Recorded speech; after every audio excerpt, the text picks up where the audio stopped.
Hello everyone, सभी साथियों को नमस्कार। इलेक्ट्रॉनिक्स मैकेनिक परिवार में आप लोगों का स्वागत है। अगर आप सेकंड ईयर में किसी भी ट्रेड से हो, ये 19 तारीख के और 20 तारीख के हमें क्वेश्चन मिले हैं, तो इन क्वेश्चनों को आप कर लीजिए अगर आपकी एग्ज़ाम नहीं हुई है, ठीक है। और साथियों, रेलवे लोको पायलट या मेट्रो की तैयारी करना चाहते हो, लिंक डिस्क्रिप्शन में व्हाट्सअप ग्रुप, और चैनल को आप सब्सक्राइब कर लो, साथ में उसके बेल आइकन घंटी को ऑल पर प्रेस कर लो।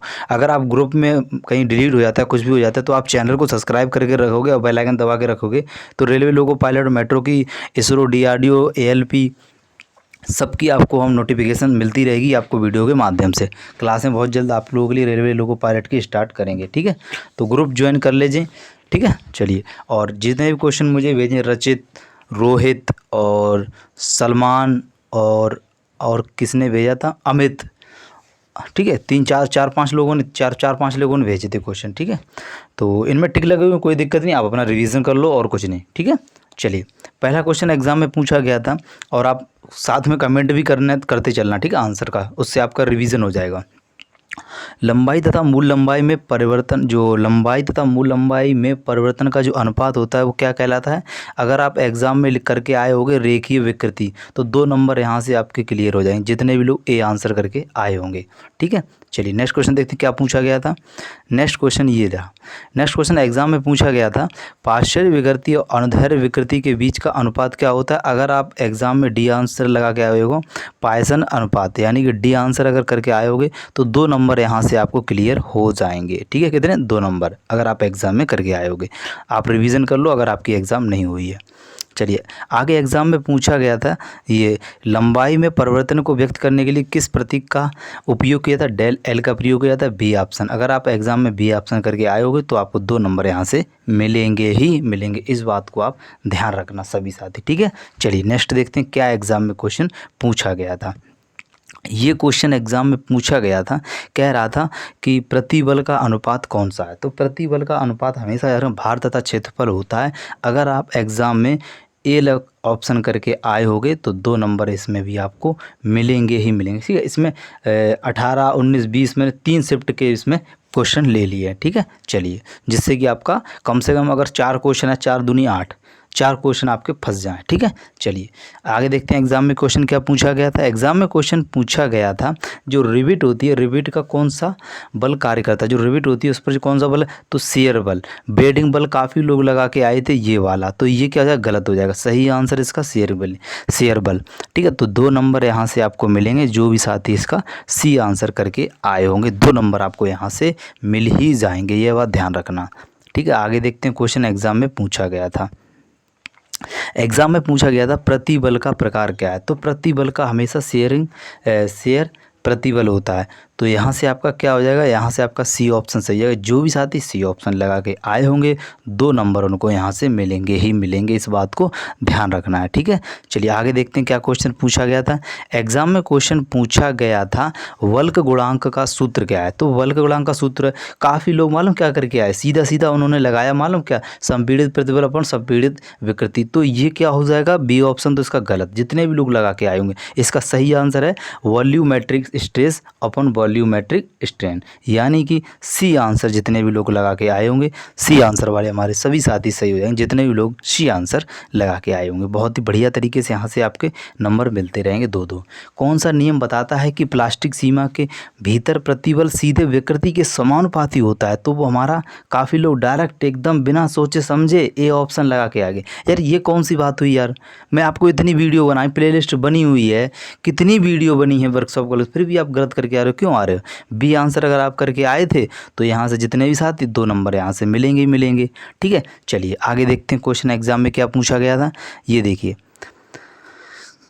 159 में बिंदु सी, तो बिंदु सी पूछा गया है, इसको क्या कहते हैं? तो इसको हमेशा याद रखना, उपज बिंदु कहते हैं। उपज बिंदु बिल्कुल सही। अगर आप एग्ज़ाम में ए ऑप्शन करके आए होंगे तो आपको ए नंबर यानी कि 2 नंबर यहाँ से आपको मिलेंगे ही मिलेंगे, इस बात को आप ध्यान रखना सभी साथी, ठीक है। चलिए, एग्ज़ाम में क्वेश्चन ये कट गया, उसके लिए क्षमा चाहता हूँ। चलिए, यहाँ से देख लेते हैं। एग्जाम में क्वेश्चन पूछा गया है, टूटने से पहले एक सामग्री द्वारा प्राप्त अधिकतम तनाव के लिए किस शब्द का प्रयोग किया जाता है? तो उस शब्द को हम क्या कहते हैं? उस शब्द को प्रतिबल, परम प्रतिबल। जितना भी ये क्वेश्चन मैंने टिक करवाया था सभी लोगों ने इसका सही आंसर, बोले कि जो आंसर शीट मैंने वहाँ रख दी कॉलेज में बाहर, तो सभी लोगों ने डी आंसर, इसका मतलब कह रहे थे हमने डी आंसर ही लगाया है। तो ये क्वेश्चन सभी लोग सही करके आए थे 19 तारीख के पेपर में। और 20 तारीख के क्वेश्चन में ये पूछा गया था, ये वाला 20 तारीख को पूछा गया था। कार्यकारी प्रतिबल तथा अंतिम प्रतिबल के बीच का अनुपात क्या है? उस अनुपात को कहते हैं सुरक्षा मापांक, यानी कि B option is the right answer. वो सी ऑप्शन जितने भी लोग लगा के आए थे सभी लोग सी ऑप्शन ही करके आए थे, बल्कि ये क्वेश्चन जितने भी लोग थे सभी बोल रहे थे सर मैंने सी ऑप्शन ही लगाया था। बहुत बढ़िया।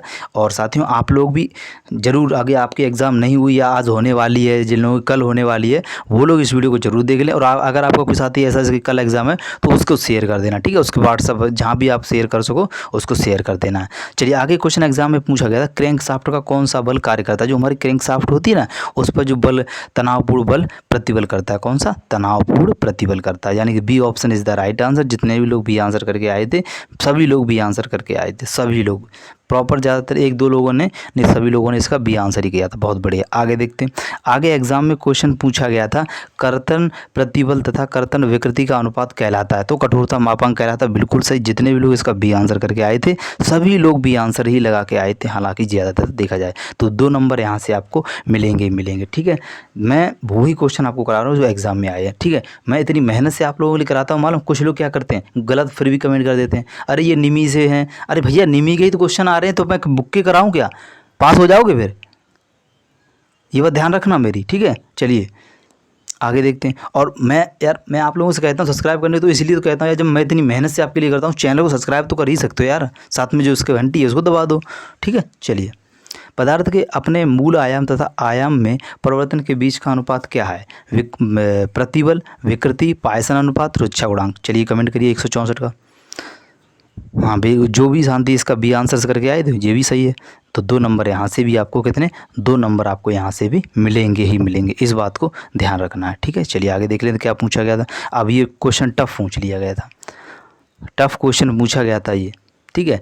इसमें तन्यता प्रतिबल क्या है? यदि 1000 mm के तन्य भार के लिए 100 mm की एक वर्ग छड़ का परीक्षण किया था, कुछ नहीं 100 mm, तो उसमें 10 mm है, 10 mm को सेंटीग्रेड में 100 कर दिया, 10 × 10 यानी 100 हो गया। और 100 का भाग 1000 में दे दिया तो बता के बचा कितना, 10 kg मिलीमीटर स्क्वायर है, यानी कि बी आंसर। जो भी लोग ये करके, जिनको रटा हुआ होगा इसका आंसर वो लोग करके आ पाएंगे, सीधी सी बात। और जिनने सॉल्व अगर किया होगा उनके दिमाग से उतर ही गया होगा, तो इसलिए इसका याद रख लो 10 kg मिलीमीटर स्क्वायर, ठीक है। ऐसे याद कर लो, डायरेक्ट याद कर लो आप, सीधा इसका कर लो 10 ढाई 100, 100 का गुणा 1000 में 10 बजेगा, बस जो ऑप्शन है बी ऑप्शन लगा देना एग्जाम में अगर आ जाए, ठीक है।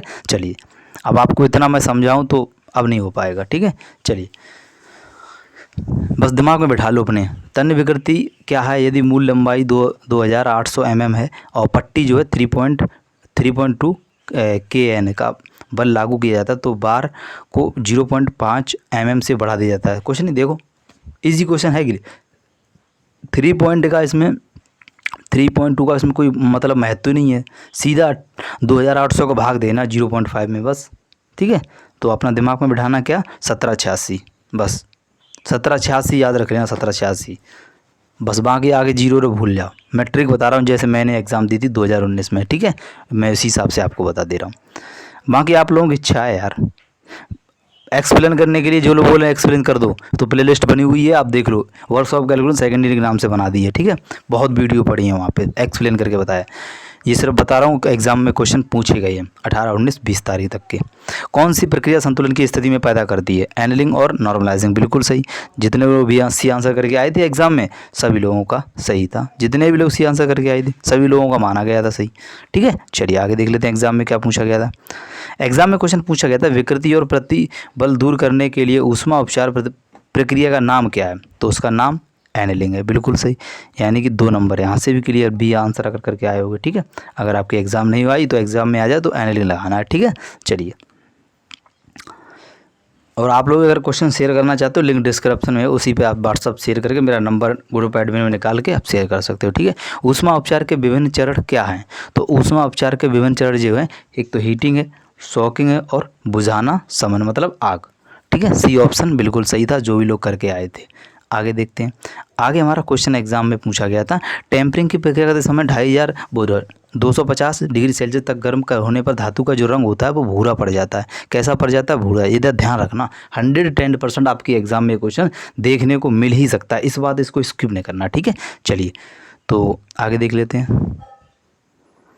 आगे एग्जाम में क्वेश्चन पूछा गया था ऊष्मा उपचार प्रक्रिया में विभिन्न प्रकार क्या है, क्या क्या है? देखो एग्जाम में सबसे बड़ा जो ऊष्मा विचार सबसे ज़्यादा जो दिख जाए बस वही लगा देना, मैंने दिमाग में यही बिठा रहा था और कुछ नहीं। एनिलिंग, नॉर्मलाइजिंग, हीटिंग, शीतलिंग, पेंटिंग, मतलब सभी है, ठीक है। इसलिए ए ऑप्शन जितने भी लोग लगा के आए थे, और 2 नंबर यहाँ से आपको मिलेंगे ही मिलेंगे। चलिए आगे देख लेते हैं। आगे एग्जाम में क्वेश्चन पूछा गया था ऊष्मा उपचार प्रक्रिया का नाम क्या है जहाँ धातु को पानी या तेल से गर्म किया था? वो हमारी सिर्फ हार्डिंग है, इस बात को आप ध्यान रखना, और 2 नंबर यहाँ से आपको मिलेंगे ही मिलेंगे। एक मिनट, कितने? 2 नंबर आपको यहाँ से मिलेंगे ही मिलेंगे, इस बात को आप सभी लोग ध्यान रखना, ठीक है। चलिए 1 मिनट, हार्ड, चलो डबल हो गया। ये देख लेते हैं। कड़ा करते समय 10 mm मोटी धातु के टुकड़े के लिए आमतौर पर भिगोने वाले क्षेत्र में कितना समय लगता है? 5 मिनट लगता है। भिगाने जब आ जाए दिमाग में ढालना 5 मिनट लगता है बस, और कुछ नहीं बिठालना बस, ठीक है। बाकी आप लोगों की इच्छा है। स्टील की दानेदार संरचना को परिष्कृत करने के लिए कौन सी ऊष्मा उपचार प्रक्रिया की जाती है? तो वो की जाती है normalising. Is the right answer B. जितने भी लोग बी आंसर लगा रहे हैं आपका सही आंसर माना जाएगा बी। चलिए नेक्स्ट क्वेश्चन देख लेते हैं। स्टील की टेम्परिंग करने का उद्देश्य क्या है? तो उसको सीधा से याद रखना, भंगुरता को कम करने के लिए, और कुछ नहीं, याद रखना, दिमाग में अच्छे से बिठा लो, भंगुरता को कम करने के लिए ही किया जाता है। कुल लागत से क्या आशय है? तो कुल लागत से आशय एक ही होता है, कच्चे माल और मशीनिंग की लागत। ये क्वेश्चन मैंने 2022 में जो एग्ज़ाम हुई थी जनवरी फरवरी में, उसमें ये 4 बार पूछा गया था, 4 बार, और अभी भी पूछा जा रहा है, क्योंकि ये क्वेश्चन ITI का एक मोस्ट क्वेश्चन है जो कि किससे संबंधित होता है? एम्प्लॉयबिलिटी स्किल से, ठीक है। कुल लागत वगैरह आपने देखा होगा ना, बिजनेस वगैरह, तो बिल्कुल सही। जो भी साथी इसका सी आंसर करके आए थे, सभी लोग सी आंसर ही करके आए थे, ज़्यादातर अगर देखा जाए सभी लोग सी करके आए थे, ठीक है।